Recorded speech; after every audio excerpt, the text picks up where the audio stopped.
Welcome to Community Cuts, live from Brooklyn, New York. PK, Kings County, is in the building. Our hosts, Donnatella C, My Angry World, and Rickie James.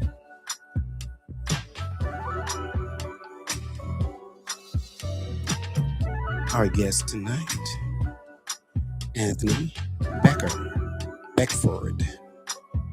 He's a district leader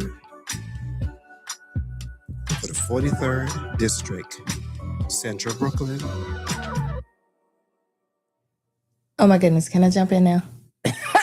Woo! Oh my goodness, it feels like it has taken us 2 hours to get here. Sorry for the anxiety. Well, we normally go live at 7 p.m. on Fridays, but the wonderful thing about being live is that there's always live things that happen. So welcome, District Leader Anthony Beckford. More importantly, thank you for seeing us through our technical difficulty. I want you all to know not only is District Leader Anthony Beckford an amazing person for our community, he also sat here and struggled it out in this heat box with us because it's hot like fire. The people's hair is frizzing up, and you all can see as we stream live. I'm at that age now where I get heat flashes, and I don't know if it's the heat or the company of these handsome men that are here, or the fact that it's 3,000 degrees where we are. Okay, so Rickie James. Yes. I am going to say we should start out for those people who are blind, deaf, and dumb in the 5 boroughs or in Brooklyn who do not know District Leader Anthony Beckford. Would you like to open our show by just introducing yourself, telling us a little bit about you? Okay. Well, again, thank y'all for having me here on Community Cuts. It's definitely been a pleasure to meet you all. My name is Anthony Beckford. I am the district leader and male state committee member of the 43rd New York State Assembly District, which includes Crown Heights, Prospect, Lefferts Gardens, Flatbush, and a bit of East Flatbush as well. One of the major hubs of Central Brooklyn when it comes to community, culture, and also politics. I'm a single father, disabled Marine Corps veteran, son of Jamaican immigrants. All right. Just a jack of all trades when it comes to organizing, causing the good trouble, making sure that the people's voices are amplified and heard, but before that, I've had a background, in music and entertainment, as a celeb booking agent, worked with many folks like Jay Holiday, Rick Ross, and many other names, so like that, but in everything we do, there is politics. Absolutely. And throughout the years of realizing that, it's when I decided, okay, what more can I do?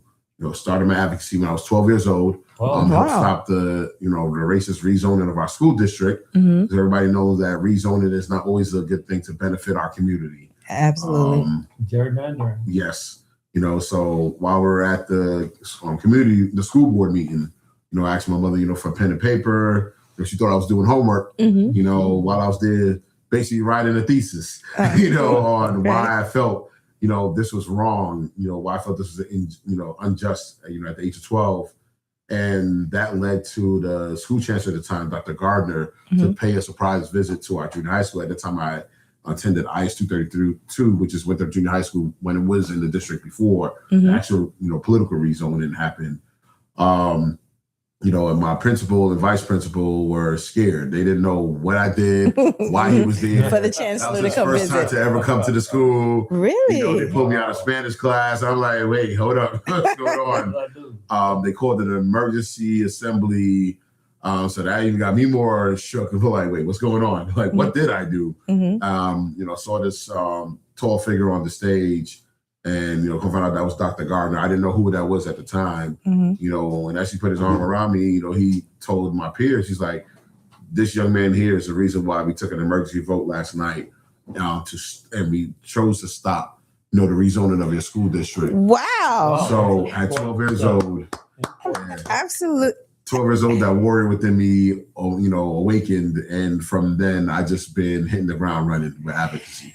Well, I would have to say that is an amazing soundbite to open up our live. And I've had the pleasure of being in your company on multiple occasions over the last year or so. I had no idea, I would have never fathomed that the advocacy leadership bug bit you at such a young age. So that is amazing. Our founder, Duke Saunders, stepped from behind the counter for just a few moments, and not counter, I meant camera. I would like to ask the question that he asked you off camera before we began. So I've gotten to know politics a little bit over the last couple of years, so I have a better understanding than some of my friends may have or some of the people in my community. Can you do me a favor and in layman's term describe what is a district leader? So in Brooklyn, we have two titles, district leader and state committee member. Okay. We are both party and state. Okay. Right? We are your elected officials that they do not teach you in civics class, right? Mm-hmm. Why, we don't know, but it's very important to know who we are because we are the ones that are the vanguards of your democracy. Okay. The voice of the silent. That's one good thing. Exactly. So one of our main jobs is we appoint poll workers. Okay. To our polling sites. So for early voting. We also, work along with, placing coordinators on election day itself as well. We help, elevate judges. So we have every election cycle, there are municipal judges and, countywide civil court judges. Mm-hmm. We endorse them. We take a vote amongst ourselves within the party. Along with the voice of the people, who are judicial delegates. And, I was like, don't forget that part. Yeah, because they're the reason why we're in this position, and they're the reason why our voice continues to be amplified itself as we're amplifying their voices. And we elevate those judges, but also we elevate Brooklyn Supreme Court judges. Really? As well. Yeah. So representation is a big thing, but representation that the people feel needs to represent them is even bigger. I could like one judge, but if my judicial delegates and my county committee members tell me like, no, we feel this judge will represent us, on a larger scale, or what our interests are, because we see the ties with community and the work that they've done on the bench prior, or even if they weren't a judge yet, they were a lawyer. We, research and see the work they've done as a lawyer.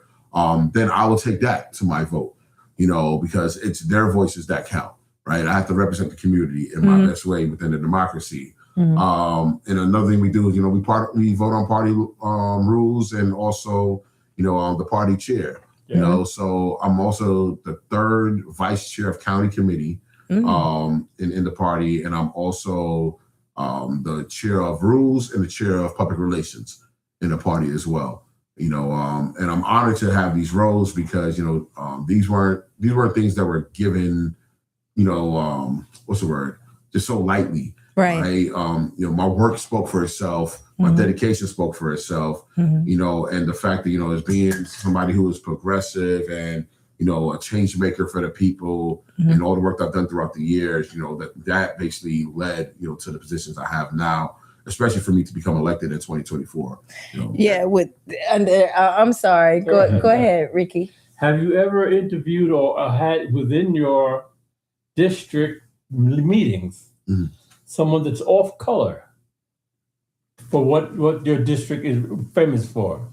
Somebody from outside of your district, someone that is not a political knowledgeable person, just an ordinary person that wants to have a voice in what it is that you do in your district. Yeah, so those who want to do more, but they may not know the nuts and bolts of politics. This is where county committee comes in.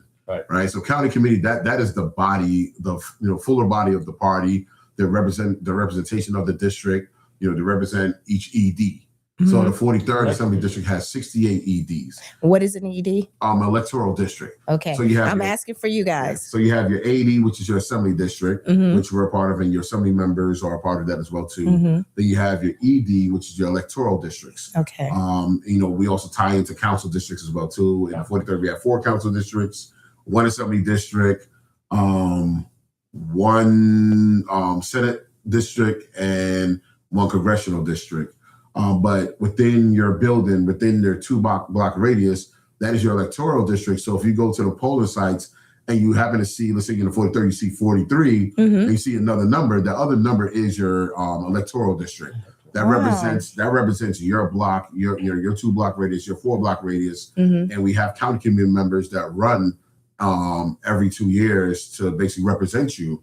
Many are our seniors and elders who have been a part of this political process for a long time when they found out what this process does. Many of them I have, new people from the age of 18, 20, I believe in getting younger people involved in this, to be able to do this. Is it true that they don't get paid?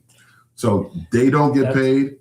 We don't get paid. That was shocking to me. We get no funding. Which part of who doesn't get paid? What are we talking about now? District leaders don't get paid. Oh, district leaders don't get paid. Yeah. Okay. County committees don't get paid. Judicial delegates don't get paid.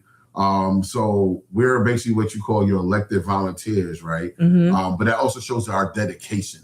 Absolutely. Because where some will complain, in some of the videos I was looking at just now, people commented, they're like, oh, when we talk about, taxing certain brackets, they're like, well, tax the politicians. And I'm like, not all the politicians. I was like, well, you can't tax us on zero, but we're willing to guide you to those who actually are making the millions to bring more funding into our community. But this just shows who we are as advocates and activists coming in. Sad to say, some people still try to pursue this though as a means to get a title. Use it as a stepping ladder, or use it because they want to displace Black leadership within our districts. Especially since now we have the first Black woman chair in the party. And who is that? That's Rodney's Bashar, who's also the, Assembly member of the 42nd Assembly District. She's also the female district leader, and her co-leader, Josh Pierre, is the male district leader and male state committee member. And before there used to not be 2 roles in the district leadership. It used to be patriarchal. But then through the suffrage movement and many representation throughout the movement for women's rights, that's when they that's when it was won the opportunity for women to be represented in politics even more, which I salute so much. So now you have 2 co-leaders, but then recent changes in the party rules and also in the law where you can have a male and female co-leaders, or you can have a male and non-binary or a female and non-binary. So you have the representation of the community, which goes a long way. But like I said, we go through battles. People don't see it, but we go through battles too. Well, I see it, and a little shout out to Radis Bashad. I had a problem with one of my small businesses located on Flatbush and Clarendon, where I was having a little difficulty helping them get a liquor license, and she helped carve out an act that. Did I steal your water? No, I knocked it over. No, here it is. This is yours. Okay, thank you. Mine is over there. And that's, again, we're streaming live, so you get a little talking. We're sitting on the couch having great conversation. I have a question for my man Anthony. Uh-oh, here it comes. How do you feel about Mandami now? Within your district, speaking for your people there, how do you, did you support him? Did you? Rickie, you cannot ask somebody who they voted for. How they feel about that. Well, here's the thing, right? I'm glad you asked that, because I get access throughout the district as well too. So when you look at the mayoral race, you see the 43rd, which the 43rd is like a wave, right? But it's a wave of what you can do for them, right? And they ask the hard questions. I'm going to brag. The 43rd is one of the most civically engaged districts. And that's where I'm from. Pat. But we are in your face. But I've known Zoran Mamdani since 2016. Okay. Right? This is even before he was an assembly member. Before that? Yeah, this is before I even decided that I want to run for any type of office. I was also a part of the Muslim Democrats in New York. because at that time I was working with the Pakistani community on Coney Island Avenue Coney to Island, build this oh. bridge amongst our community, so that Which way is good. it builds a more unifying front, Right.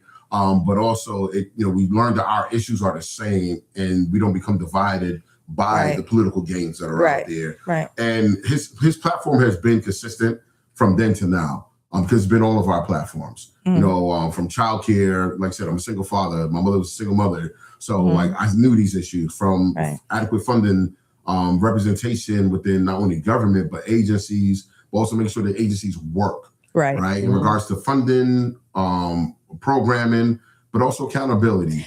So when he announced that he was running, first I helped along with the campaign for him to become assembly member, Mhm. right? And he was with us throughout COVID when we gave out over 800,000 free halal meals to our communities Mhm. when there was no food really or any food programs for our community members, especially our Right. seniors. Wow. And from there, we thought that, okay, that was just it. Okay, you got in, we're still advocates. We're working side by side throughout each of our boroughs. And then when he announced, I was one of the first ones to say, you know what, I'm going to support you. Yeah. Because I knew where he was coming from. So when I saw a lot of the disparaging things that were said about, not having the history of work or in politics, I knew that was wrong, right? And I knew that was misinformation because I was there. I saw it. Yeah, because there have been a lot of things about how much voting he may have not done. But then you look at a lot of people's records, you'll see that, but also they're within their districts. Like when you're on the ground elected official, a lot of times you're giving up your vote for somebody else to take the vote for you. Oh, okay. But then you're in your district making sure that you're handling the problems. Yeah. Like he's On a the street. hands-on person. Okay. Because we come from being advocates and activists. So we're more hands-on. So when people be like, well, why do we see you all the time? Because we're hands-on. Right. Now you understand why you saw him all the time as well. So like when he, hitting the ground running, he tackled, childcare for all. I was happy about that. Even though my daughter's older, but the fact that no other person really has to go through that struggle. Yep. Right. And then when people were talking about, free buses, we never had that. There was already a pilot program around all 5 boroughs of free buses already. During COVID, we, it was proven to us that buses could be free because MTA was not complaining about profits then. Right. Right. So you could have these programs, and he showed us you could have these programs. And then when people were like, well, what about, how are you going to fund these? And then as soon as he said tax the rich, they're like, and I'm like, but that doesn't include us though. Right, We're not millionaires and billionaires. Right. And, and people are like, the people are going to leave. The millionaires are going to leave in droves. No, New York actually increased in millionaires over the past few years. Yeah. Even with them getting taxed. Yeah, because there's no place like New York City, Exactly. regardless. And if they leave, they're leaving during the winter and they're coming back during the warm months. That's how it's been. And the businesses and the money is still here. Exactly. Because in 2017, there were about like 117,000 millionaires in New York. Now in 2026, you have over 350,000 millionaires. Right. Right. And then you also have about 100 or so billionaires. And like when he said 2% tax, I was like, you're being kind of generous. I would have done a 5% equity tax. And with a 5% equity tax, you're now bringing in over $59 billion of funding and profits into the city, which funds the programs that are needed. Right. So when we look at our communities, that helps our community even more because our communities always are the underfunded and underrepresented at times. I had a conversation with someone today where they said, in Black communities, when you go to see your council members, your assembly members, and you're looking for help, a lot of us go in, we're looking for money, but we have programs. And in some cases, when you go into non-Black and brown communities and you're looking for help, a lot of them have actual money to give out. I want to, and I'm not sure if you've seen it, but one of the things that kind of made me concerned over the last couple of days, we're in Ramadan, right? And people who don't normally engage their mayor and haven't had the privilege to attend different events at Gracie Mansion, let's say. I'm seeing where people are some people are all bent out of shape. The recent Ramadan meal that was shared in Gracie Mansion with our current mayor. And I'm a person during the last administration. I am a huge supporter of Eric Adams. I loved him to death. I also voted for Zoran Mandani because of the people who were running at that time. He was the best choice for myself. I've attended many events there. So when I see people saying, oh my goodness, he has Muslims in Gracie Mansion. Well, hello, that is part of why our former mayor had so many Black and brown people in in the mansion while he was there. For me, I don't understand what the big issue is, except for when you get into other areas of politics and and it's like unfortunately, recently in New York City, we also had a terroristic event outside of Gracie Mansion with 2 young people. And, you know, they were talking about the alleged symbols that these young people were doing with their hands. And there's a video from Gracie Mansion with our current mayor where he's sitting down. There's a group of people, they took a meal, and one of the persons kind of reaches toward the camera in a picture, and he's raising his index finger, right? And they're trying to associate that with the previous people. And I'm like, first of all, did any of you take public speaking where they say, speak with your hands, right? And we all know the index finger is just for that, for pointing. But also for those who don't know and they're letting certain people influence their thought process instead of thinking and doing the research themselves, right? I'm one of those elected officials that's very blunt. And to the point. That is good. I always loved it. A blunt. You know, so I call out ignorance when there's ignorance, and I salute and applaud, accolades and research, right? So with the point of the middle finger, one, like you said, we're talking because I talk about with the index finger. I talk with my hands as well too. But also within the culture, that is also deemed as saying the Most High, to him, the Great One, right? Same when people are like, oh, but they're saying Allah, but that's like them. That's like us saying Christ, Jesus, God. It's the same thing, same way, and I'll put this out there for those who don't know this. If you read all the books of different religions, they're all teaching and preaching the same thing, right? So when you allow, and this is what I say, when you allow certain brand of politics, look at you and say, I can manipulate you, and they're feeding you information because they know misinformation, and you won't go out and research. And so this is what happens, right? I'll tell people there's 2 deadly weapons that those who are against the people use, right? Lack of information and misinformation, right? And I like to educate the people, so while I'm out there, I'm talking about these things, or when a lot of people say, oh no, don't bash or go against people or debate with them on X or whatever like that. I enjoy it because if we keep one narrative, that is a narrative that will continue to exist. When you combat that narrative, you may have 100 people, but if only 2 are willing to read, listen, and understand, you actually took a W in that. You actually took a win. I agree. One quick thing. We started out speaking about, who you are, what you do, the district, the differences between the AD, the ED. I want to make sure that people realize that you are running for re-election. Yes. I don't foresee any problems there. But I want to talk about early voting, which we said is from June 13th to June 21st. So if it's March, right? People should now be checking to see whether or not you are registered to vote. If you're not registered to vote, find out what you need to do, especially under this current administration, which is making it entirely difficult, too difficult for some people. Early voting, we said, is June 13th to June 21st. The actual election day, we said, was June 23rd.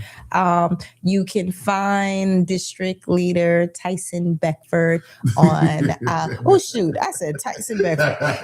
That's my loins speaking. No. That's the second or third cousin right there. District Leader Anthony Beckford, right? And that's what I get for asking you if you were related to him earlier. See, Tyson's in my head. District Leader Anthony Beckford. You can find him on Instagram. He has a YouTube channel.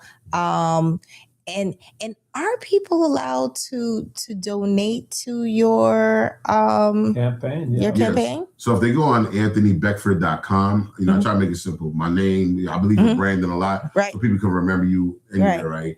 anthonybeckford.com. Like, one, I'll also have in there, what is a district leader, what is a state committee member, right, my platform as well too.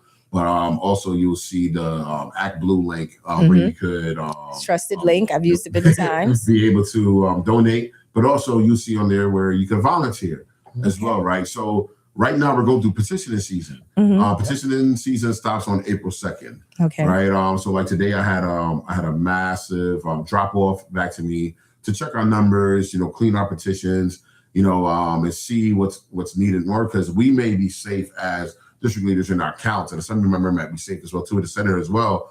But I go further than that. I look out for my county committee members, because each of them have a certain amount of signatures they need within their electoral district. I was going to say, you're speaking from an educated place, right? So when you talk about petitions, a lot of people who may watch and see the content may not understand what that means. If you see those green sheets, that's what those are. The green monsters that y'all see at your door. That's what the petitions are. They will carry a number of names on there, right? So, for example, for those in the 43rd, you're going to see my co-leader Michelle Tajay on the top. You'll see my name, Anthony Beckford, right after that. You see our judicial delegates who help us to elevate these judges who represent us. Then you'll see our county committee members, who are your neighbor, your friends, your family members, and sort of like that, your loved ones. Then you'll see our countywide judges, our municipal judges. So if you live from Eastern Parkway to Bergen, you're in the second municipal, which is Lauren Okali. If you live from Brooklyn Avenue to Ocean Avenue in the 43rd, that's the sixth municipal. That's Michelle D'Souza. If you're from Brooklyn Avenue to the east side of the district, which is Utica Avenue, that is the fourth municipal, which is Anthony Vaughn Jr. And then we have, and the importance of these judges, so that way when you turn the ballot, you're not wondering who are these people. Yeah. So when you see me, you see them. When you see them, you see me, because I believe on educating the community on the ground. And then also our countywide judges. You have Daniel Noel, you have Celeste Felix, you have Linda Locasio and Christine Ortiz. These are some magnificent individuals.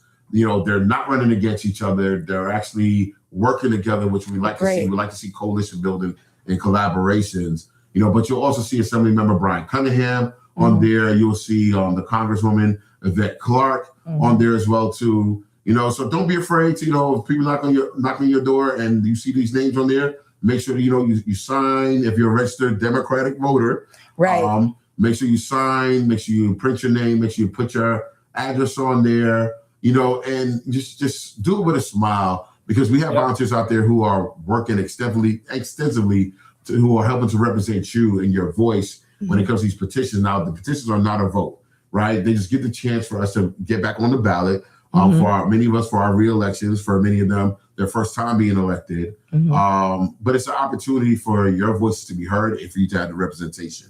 We always hear about being a vital voice. We hear about being the vanguard. We literally put that into work in the 43rd Assembly District. Many of us maybe have seen the branding with us walking around. And I do this so that way people can recognize me, so they know I'm approachable. Right. When I'm in the supermarket, when I'm in the bodega getting, my chopped cheese or my bacon, egg, and cheese, you're like, wait, that's my district leader. When you see me at church, you're like, I know him, like, Yeah. you know, and I like that because then you get to talk to me, you get to have these conversations. More personable, political, and individual. Exactly. And to be clear, right? Because this is New York City. When people knock on your door, let's use a little hesitation. Make sure that the person on the other side, if you need to ask them some questions, let's say you don't have a peephole, even if you do, because we know we live in a city where people use opportunities sometimes to take advantage of our neighbors. Some rogue agencies do that as well too. Yeah, especially in this political climate now. So I think we've got a full understanding. You all, especially those of you who are in the 43rd district, which is where I, sometimes call home. It depends. Right now, I'm kind of floating like a butterfly through Brooklyn. I spent an amazing day at Assembly Member Stephanie Zinnerman's office today, which is in District 56, right? Had help from Miss Watkins, who has a beautiful first name that I cannot enunciate right now, but I do believe it is Friday night, March 20th. I think you have some upcoming events. Yes. Right? Tomorrow we have a day of action on Utica and Eastern Parkway, where you get to meet the judges. That is the 4th municipal district, but it doesn't matter, which part of the district. We are, as you see on here, one community. We are United 43rd. Right. So what time is that? That's gonna be at 4:30 p.m. Outside or inside? We outside. Outside. Will there be any petitions there that people can sign? There will be scores of volunteers there with the petitions. There will be the judges with their literature. Okay. I'll be out there with the literature. My 14-year-old daughter, Harmony, will be out there as well too. I call her my junior campaign manager. Awesome. She's been doing this with me since she was 3 years old. Excellent. Right? I taught her in the trenches. And then on setting her up for office, that legacy. Well, she just got accepted to John Jay School of Law High School. All right. High school. Yeah. So she announced at my campaign launch last month that she wants to be a criminal justice lawyer and stuff like that, and she also wants to be a judge. So she gets to see the process and how it works. Right? Absolutely. She's like, her and my mother are like my biggest fans out there and so forth. But at the same time, we also do have other events coming up. On April 4th, we have an event along with the Assembly Member at Prospect Park. Which Assembly Member? Brian Cunningham of the 43rd Assembly District for Easter. That's the Easter egg hunt. Doing that, we're going to be in Broward Park there with the Friends of Broward Park, with China, with LDCCH, which is the landmark Crown Heights committee. We'll be there also with Chios, Councilmember Chiose, and many of my co-leader Michelle Tajay will be out there as well too. I love her. So Wes will be there as well for their Easter egg hunt. And then at 3:30 that day, we'll be at Wingate Park again for another Easter egg hunt. I believe we represent the districts on all corners. And I am the Easter Bunny. Right? You should come just to see that. Will you be in costume? Yes. So every Easter, I am Sincere, the Easter Bunny, which is another brand I created. And the kicker is, love that. One of my brands that started in our district, started in Albany Housing when a family went through a fire there, and I helped to get them back into their apartment and help them with their furniture and their gifts. So that is Brooklyn's Black Santa. So like I said, everything I do, there's representation in what we do. Well, you know what? Every year I love Community Cuts BK. I also am a panelist on another streaming platform, the Reset Talk Show, and they do a Christmas giveaway. And now I'm gonna have to tell them that Brooklyn has a Black Santa. So I'm gonna have to let them know and see if they can interact with you with their nonprofit for the Christmas giveaway. Definitely. It started from me walking around, with just Santa outfit and candy canes and Christmas pencils. And you have a cane and everything. I'm looking now. I'm looking good, man. And now we have literally like a week of events, that we do at Lips Cafe. I love them, Donna and Jermaine. Yes, that's my brother and on North Street Avenue. My mom, my restaurant mom. We also do stuff at Blue Nook, which is on the corner of North Street and Rutland. I do a whole Santa Santaland for the kids, snow making machine and everything. Really? And so forth. And then we also do it at Broward Park as well too, with partnership with Friends of Broward Park. So everything I do for community. Out of all this, the thing that I'm most proud of is what I call my Bubbles and Icy Day.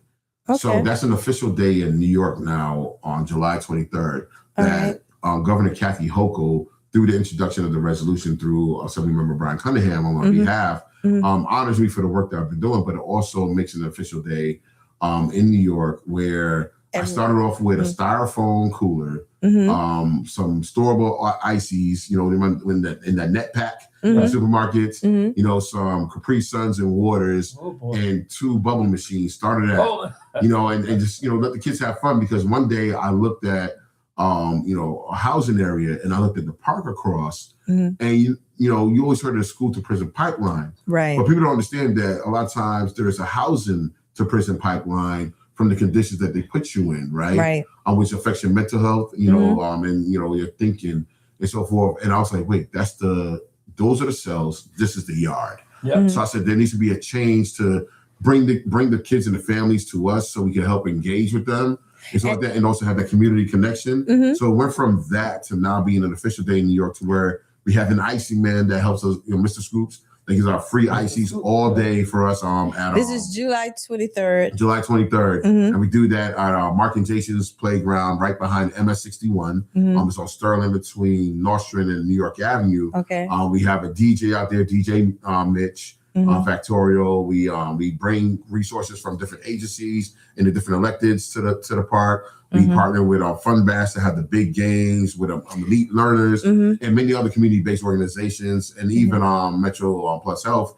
With trying to make sure we connect everything for our health, fun, services. Wellness. Yeah, that's awesome. I think one of the things that I was looking at recently in the 43rd is the deadline for discretionary funds and things of that nature.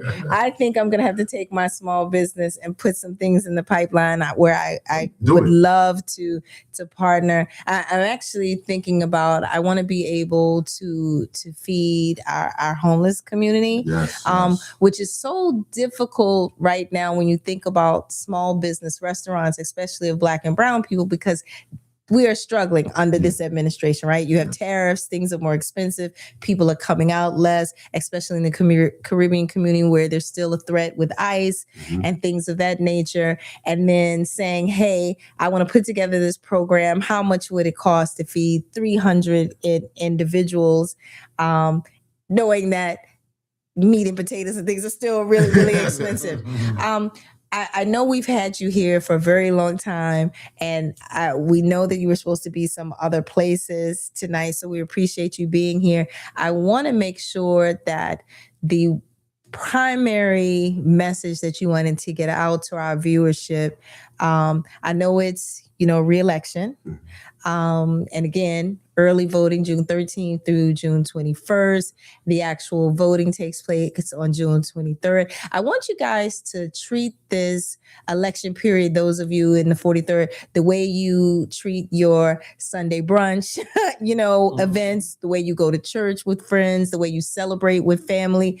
Grab people together, because there's so many changes that are happening at a rapid pace. And if you don't vote, you really should have your mind closed, your mouth closed. Yeah, right? and I'm very happy that you brought that up, because a lot of people look at the national politics, right? On a local level, we are, like I said, we are helping protect, the democracy on a local level, right? And even throughout New York state and through the country, because Brooklyn is the largest Democratic delegation in the state and in the country. Over 1.5 million Democrats, right?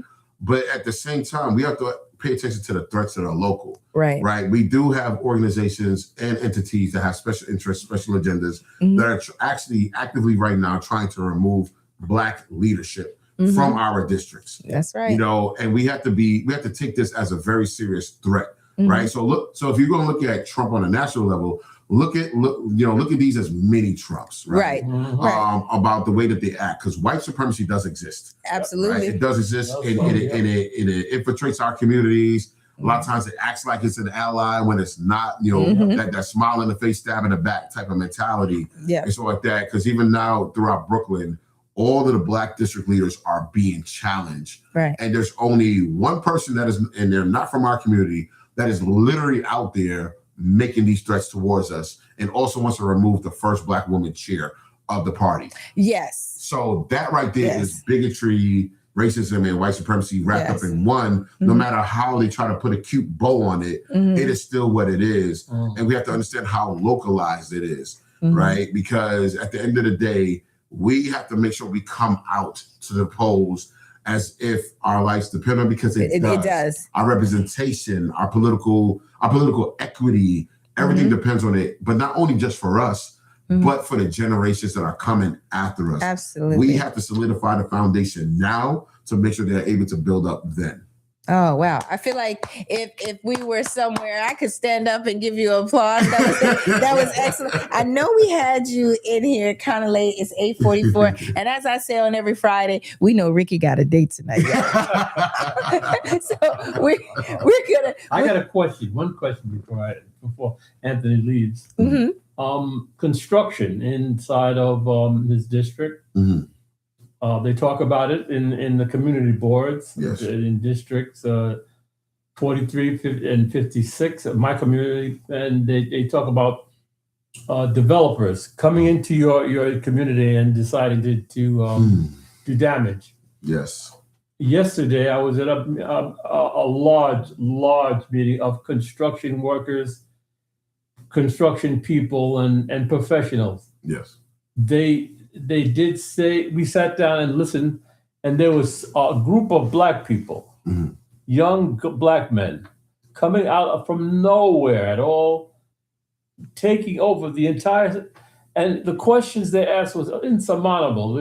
So I feel that someplace there is a support system for Black people. I don't know where they're from. I was touched to the heart. I said, no, I'm not going to say nothing. I think what before you jump in, District Leader, I love you, Rickie. You're like my twin brother from another mother, and I think the message that you are trying to convey is that in this arena where there was some organized speaking, there were very passionate men of color in the construction industry who had all these questions and answers and needs to support, and it may have seemed like they did not know where to go to find more answers hands-on. I think the other part, when I'm out, I advocate as well. And ironically, along with those construction workers, they knew what was going on. Yeah, I understand. Yeah, I know. Along with those construction workers, in the last week, there's also a new bill that's being introduced by council members.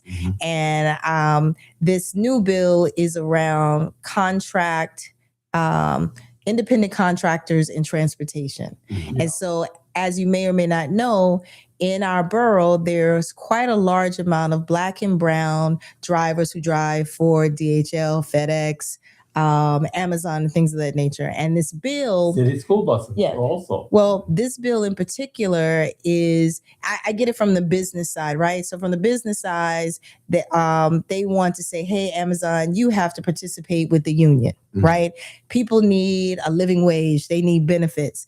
But for the independent contractors, for example, FedEx had a huge meeting last Friday where the upper management came, invited all the independent contractors in, and basically said to them, hey, city council is pushing this bill. If this bill goes through, you all are going to be unemployed, right?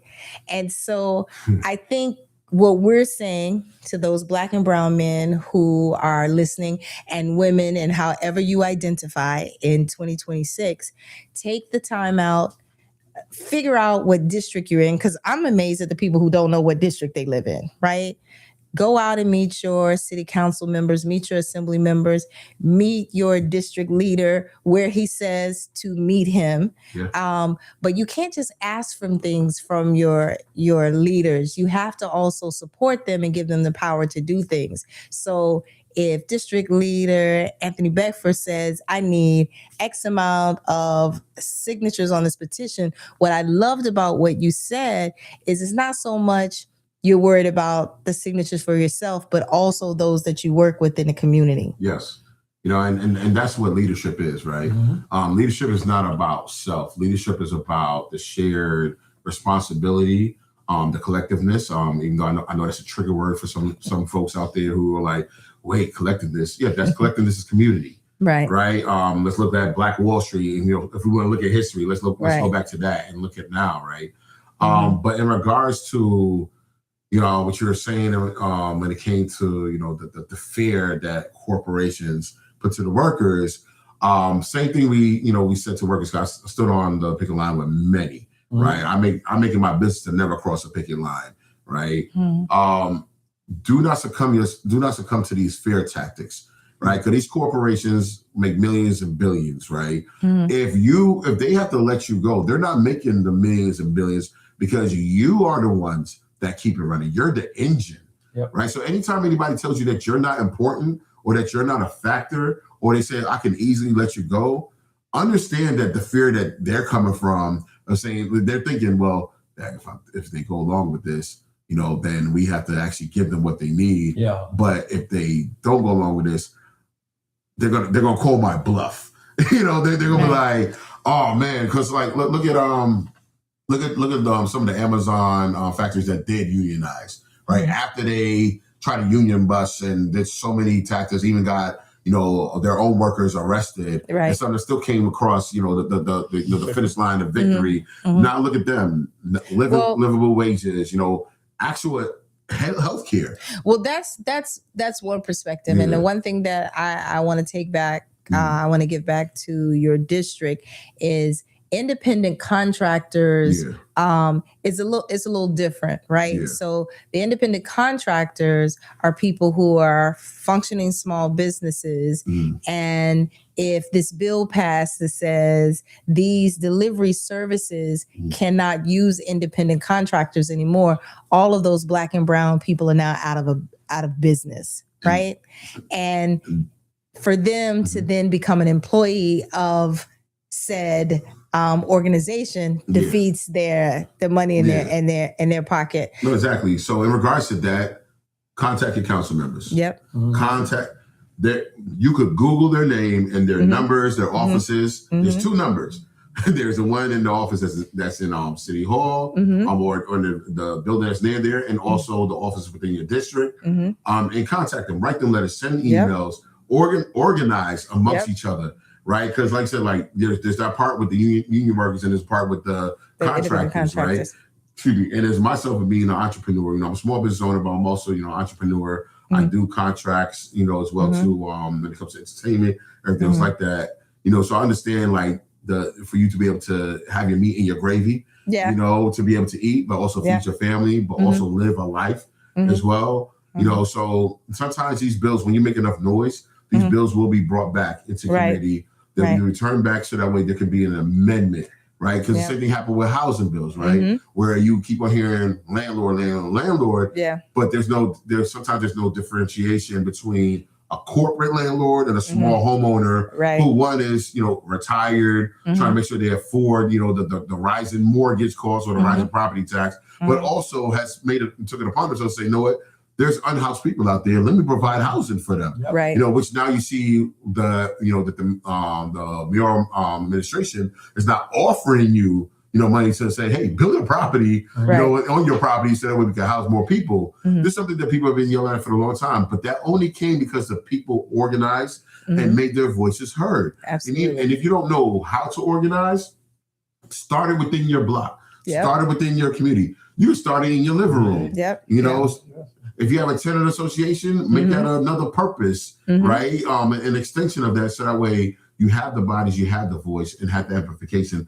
And do not be afraid to reach out to your elected officials, to find out where they stand on these issues. And if they stand with you on the issues, ask them to amplify the voice even more. Ask them to, you know, to call for hearings so that way your voice can be heard with your testimony. But also, you know, yes, I'm in the district of the 43rd, you know, but, you know, I don't believe in political lines dividing our communities. So if you happen to be walking past me and you live in the 56 or you live in the 57th or wherever, you can still talk to me. And, you know, and if you can't reach them, I'll reach out to them for you. That's the type of person I am. You know, I don't let a political title stop me from being an advocate and activist, you know, for the people.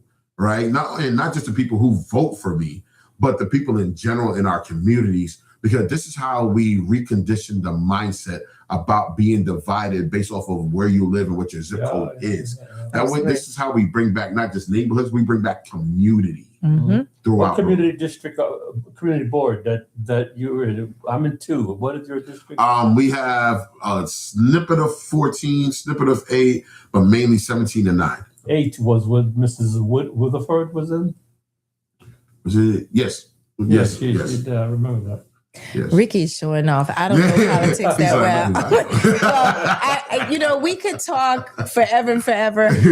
Do know that Community Cuts BK streams live every Friday. We're also on Instagram. We would love to have you come. I know.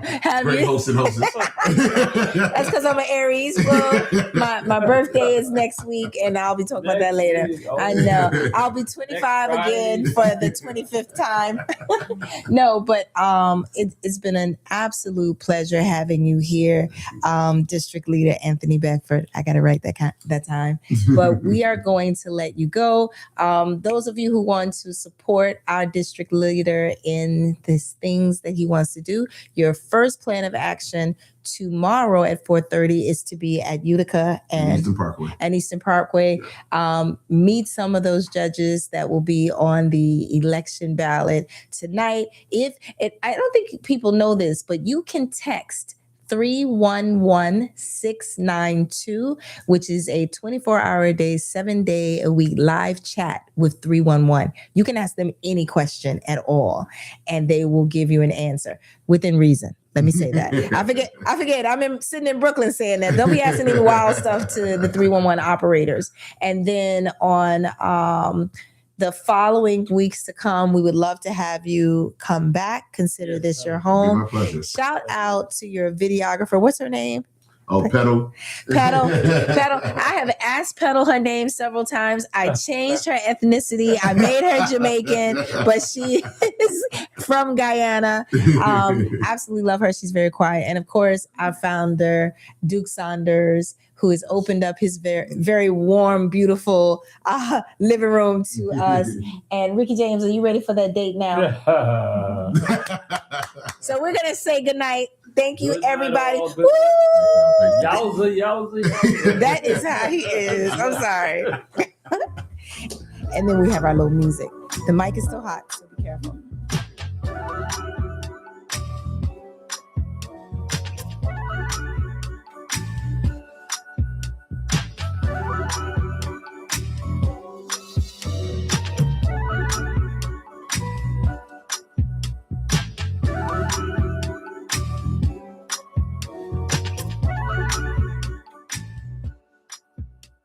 Once again, family, another episode of Community Cuts BK, Kings County.